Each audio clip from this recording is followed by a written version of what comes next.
Set amidst the breathtakingly beautiful Himalayas, Nepal is a country that looks like paradise. But for many of those who live here, it's a very different story. Nepal is one of the poorest countries in the world.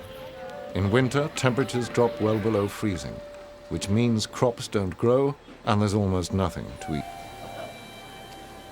Ambika's 32, and she's one of thousands of very poor people who've come to the capital, Kathmandu, in search of food and shelter, only to end up homeless and forced to beg to survive. Like 80% of the women in Nepal, Ambika's never learned to read or write. Abandoned by her husband, she's struggling to bring up her 3 daughters. But there is a charity that is working to help those most in need to escape the misery of poverty. ROKPA, the word means to help or serve, has been working to dramatically improve the lives of the poorest people around the world, whatever their religion, nationality, or cultural background. Celebrating its 25th anniversary this year, ROKPA now supports or runs over 120 projects in Nepal, Tibet, Zimbabwe, and South Africa. And it has already transformed the lives of tens of thousands of people. In Kathmandu, ROKPA offers a lifeline to hundreds of people every day. Throughout the winter months, the charity runs a soup kitchen. Every day, up to 800 warm meals are handed out to anyone hungry. Food is served up by unpaid volunteers from all over the world, dedicated supporters of ROKPA. And that's the great thing about this charity. Anyone who works for ROKPA gives their services for free, and admin costs are kept to a bare minimum.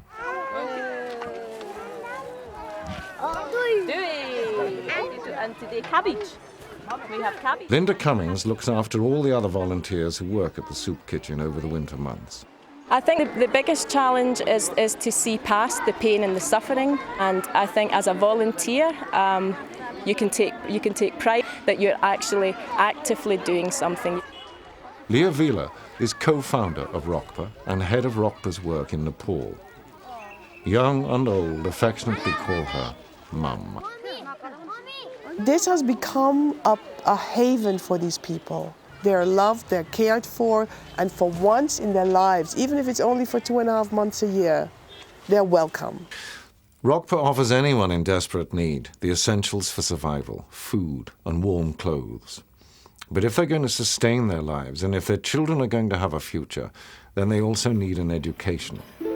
Why ROKPA's door is always open. As long as they're facing genuine hardship, ROKPA will support them. I was begging at the temple. It was freezing and I was hungry. Then one lady stopped. She wrapped her coat around me and gave me money for food. It was Mum.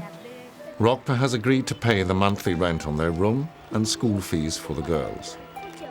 While they're getting an education, Ambika will have time to learn to sew and soon be able to earn a living instead of begging. To help mums like Ambika, ROKPA has set up a workshop. Destroys families and breeds street children. Where it can, ROKPA will always help families to stay together by paying for shelter and schooling. But some are just too poor to cope. That's why ROKPA runs a children's home in Kathmandu. It's a refuge for 50 youngsters and a chance to start a new life. Santos is 12. He's been at the children's home since he was just 1. How Santos came is one of the saddest stories you will ever hear. His older sister, Sekun, had been taken into the home when she was. When Leah found her, the whole family was exhausted, cold, and starving. Mommy asked, she had a translator there near to me, and he asked whether I wanted to go to school or not, and I said yes. Like all the ROKPA children, Sekun remembers her first bath. She didn't see her family, but she never forgot them. Then, one day, she was on her way back from school. I picked her up from the stupa to take her home. I used to be very protective of the girls because so much happens here. Walked with her, she had this little white bows and nice uniform and happy laughter telling me of her day in school. And suddenly we happened upon her father with Santos. And the father looked up at Sekun and begged from her, "Bakshish, bakshish." And it broke my heart. And I asked him whether he wanted to give me the child, and he really wanted to. And they said goodbye to each other with folded hands. And I've carried the little boy down, all the way down to our children's home. I want to be a doctor when I grow up. I want to take care of my sisters and help other people. Santos and Sekun's dad died 2 years ago when he was just 54. They remember him as a father who was too poor to look after them, but loved them enough to give them up. Once he told me that if you take care of your brothers and sisters, you'll also have children later. So you should learn to be nice to the smaller ones and respect the elder ones. So that's why I can remember him through his words. I know from experience that the girls who have been educated, their children never will go in the street begging.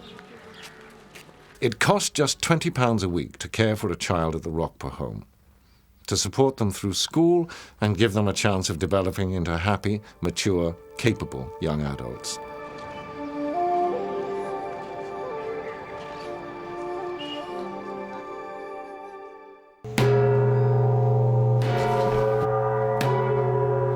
For us, Tibet conjures up images of mystery and romance, snow-capped mountains and red-robed.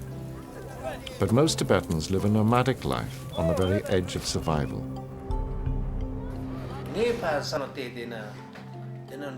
Akon Rinpoche, president and co-founder of ROKPA International, is a Tibetan who fled his homeland in the 60s to return in 1983 with the specific aim of helping the desperately poor nomadic people to dramatically improve their lives. If you have an education, then you can able to use the education in a good way. Education is like breakfast do.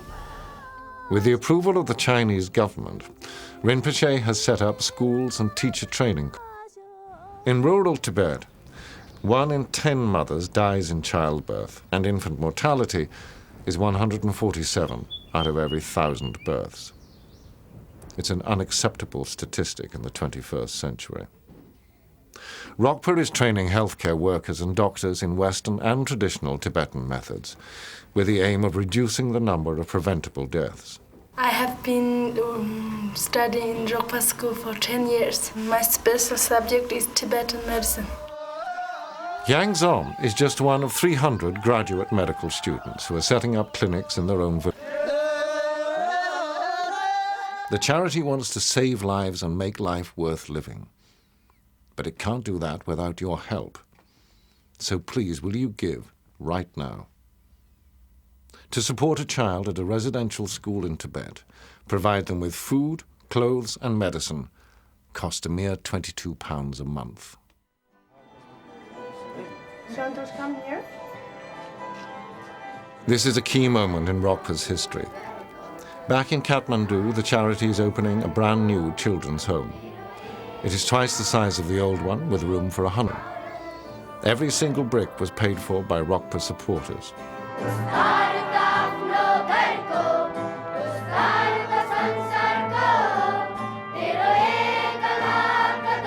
So much has been achieved, but there's so much more to do.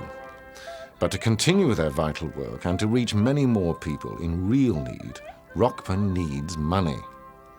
Please, will you make a donation right now? Thank you very much.